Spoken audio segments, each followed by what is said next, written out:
Oops, I have a very nice little image of Aaron Burr still up, so I'm just going to turn that off. All right, this is for AP US History, also known as AP American History. Um, I think the course syllabus this year is calling it AP American History. Though AP US History tends to have more historicity and is tended to be the usual name, especially when going by the acronym APUSH, which is the accepted acronym both among students and teachers um, for when referring to the class, which is duly termed as AP American History and AP United States History, also known as APUSH. So in this podcast, I'll just call it APUSH, just for simplicity and just so we can understand the referent of the word. Okay, without any further ado, let's just start talking about the following pages, which is we'll start with pages like 272 and we'll end with pages 315. It's the corrupt bargain. Basically, four men, a couple people wanted to be the president: Jackson, Adams, Crawford, and Clay. And none of them got a majority in the House, so the House chose, and basically John Quincy Adams, with Henry Clay's endorsement. After that was Clay was made Secretary of State, and basically it wasn't really a coincidence. Jackson's supporters called it the corrupt bargain. If the public office can be sort of bartered, like a horse in the market, the democracy has already sort of metaphorically gone lame. So basically, what happened was they basically just made a deal. You give me your endorsement, you drop out, and I'll give you Secretary of State. Andrew Jackson was a fighter, soldier, tyrant, yada yada yada. And he called himself a man of the people, but was he really? Basically, he expanded suffrage to more white men, but he didn't really like the Cherokee, the enslaved, and he governed very violently with the fist. The spoil system basically rewarded loyalty over merit, and Trail of Tears was like really horrible. He like just basically just like abused thousands of Native Americans, thousands of natives, and it was probably horrible for the native populations. And eventually, the 1828, they called it Tariff of Abominations, and basically the tariff was so bad that South Carolina wanted nullification. Basically, they said a state could reject federal law. The Union basically said, nah, we will not allow this to occur. The Union must and shall be preserved. And Jackson basically stood forth and said, no, you cannot reject federal law. And basically, Jackson's also like the bank didn't really like the Bank of the United States. He viewed it as a symbol of corruption, a factory of inequality, and a temple that was the exemplification of money privilege. And Jackson sort of killed it, um, but that's not very good because that causes depression, political chaos. And Martin Van Buren, the president after that, sort of had a bunch of mess and was in the Panic of 1837 because he was basically in a wave, tidal wave, a tsunami of debt with basically just like a boat with a hole in it. And then no paddle and a boat with a hole in it, and like probably like a tiny bucket that you're supposed to use to try to stop the water that's filling up your boat. But anyway, the Whigs tried to basically be a protector of the people while serving elites. Also, they basically gave us a campaign of log cabin and hard cider, and they basically just worked for votes. And let's talk about some of the immigrants that were now joining the Americas: the Irish, the Germans, the 48ers. I believe 48ers. I believe 48ers. Are basically just a French term, aren't they? I believe it's a French term for people during the Revolution. If I'm not realized. I believe the English term is like the English way to say the word. Uh, yeah, yeah, yeah, exactly. Many 14-ers were by post 1907 Republican. 48ers in French, I believe.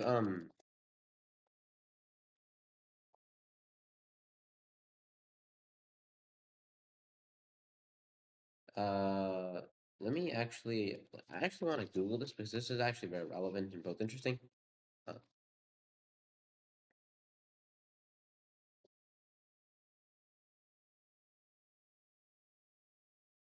odds. Let's hold on to its odds, but it's something like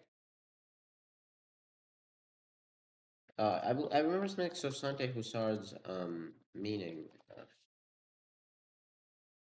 The 1968 protest is so I don't even know how to pronounce it. Soixante Hussard. And it's only people who are involved in the shape of the May 1968 protest, which was a student protest, general strikes, and occupation of. Okay, okay. So we got that a little bit incorrectly with our memory. But anyway, they flee tyranny, famine, war, and the Americans started being a little bit xenophobic, a little bit anti-foreign, um, and they realized that we soon realized that America isn't really about race; it's about revolution. And some would say, people often say the revolution is still continuing to this day. America is, as to be said, the great experiment because it is sort of an experiment to how far we can take democracy, how far we can take the spirit of freedom, of multifarious natures, and to basically have things. At the moment you start gatekeeping democracy from legal immigrants, I mean immigrants in general, but mostly ones that are citizens or become citizens or before the strange, you betray the principles that govern this nation. Eventually, the Americans looked west, manifest destiny, and they started looking west, and they basically asked settlers move west, rivers dammed, but citizens, the market revolution, basically turned these citizens to go west because west brings more resources, which means more economy, which means more money, which means better living standards. Um, but it didn't often work that way. The closing thoughts of mine. So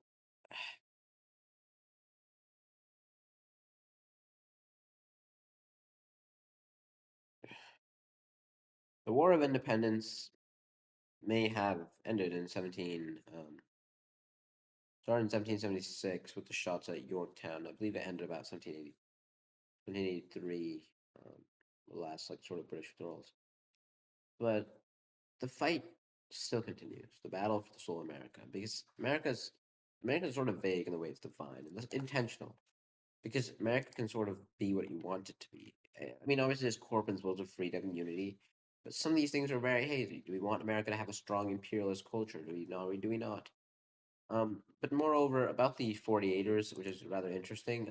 Reading this, I just sort of skimmed the Wikipedia article just to sort of remember because I completely forgot 48ers were even involved um, in the actual thing. 48ers, they actually apparently developed the wine and beer industries in several locations, advanced journalism, and actually apparently helped thriving agricultural economies. And there's this very, very nice picture, which I will open in new tab, so I can show all you guys. Yeah, okay, here. Um,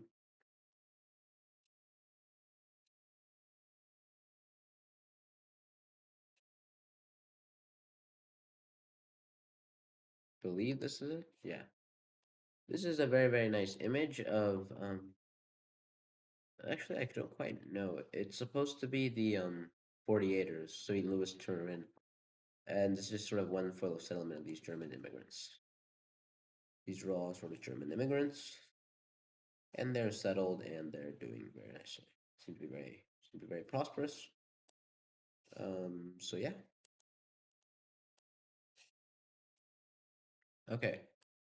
Um, more about the 48ers. Apparently, they settled in Milwaukee, but they oppose nativism and slavery. So, um, yeah.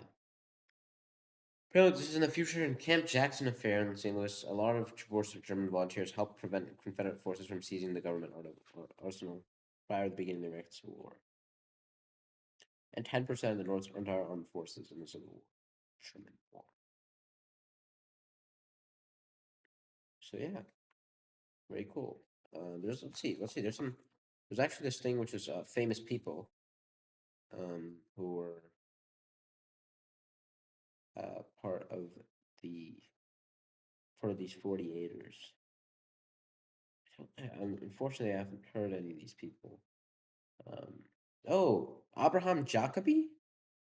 I didn't even. Abraham Jacobi was apparently there, which is, I mean, Jacobi is like one of the famous characters. If you ever see a Jacobian Matrix, you'll obviously know his thing, his legacy. Margarete Schurz apparently was found in the first kindergarten. I mean, the concept of kindergarten is still from the famous German kindergarten. Uh, Margarete Schurz. I'm saying it in like a sort of Spanish accent, because of course I am much more familiar with Spanish, given that I take it in school, than I am of German. Um, and this guy formed this insurance company, pharmaceuticals. So they have a bunch of a lot of different occupations, but they're all very. They've definitely contributed a lot to America. Okay. So yeah, let's figure out with our closing thoughts and stuff, because it is getting a little bit long. So closing thoughts. What's the most surprising thing? To be honest, not too surprising. Nothing really like crazy surprising, to be honest. I suppose you could say this like anti-foreignism is sort of opposed to America's culture and supposed to like principles on which the nation was founded. But honestly, it's not too surprising. I mean, it's not completely surprising. It's human nature, honestly, that we tend to we could tend to be a little bit hypocritical, especially when we're in mass movements of ourselves. And it's very easy to do that, and so yeah, it's not too surprising, but it's just a little bit. How does it relate to my thing to my modern life? How does this relate to my modern life? I suppose I mean we still talk about Andrew Jackson, especially he was his strengthening of the executive class sort of has left lasting ramifications for our modern day. For example, our current president too has used the executive class and has expanded its powers, and I think Jackson was one of the first to sort of pioneer that. Whereas people like Washington want a little bit more limited executive class to avoid becoming in a situation where it can be misconstrued as a monarchy, which undoubtedly was not intentioned to be. So yeah, that's it.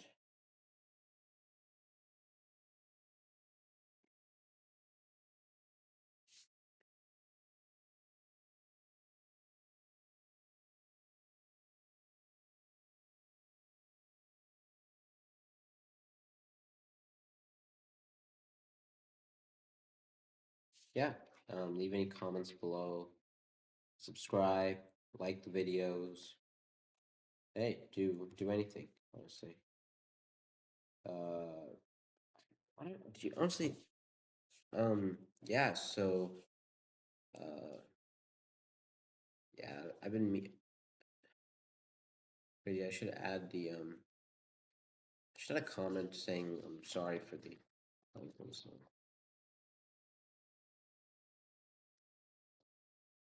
Oh wait, I should. Okay, yeah, yeah. I'm gonna end stream now. Thank you guys.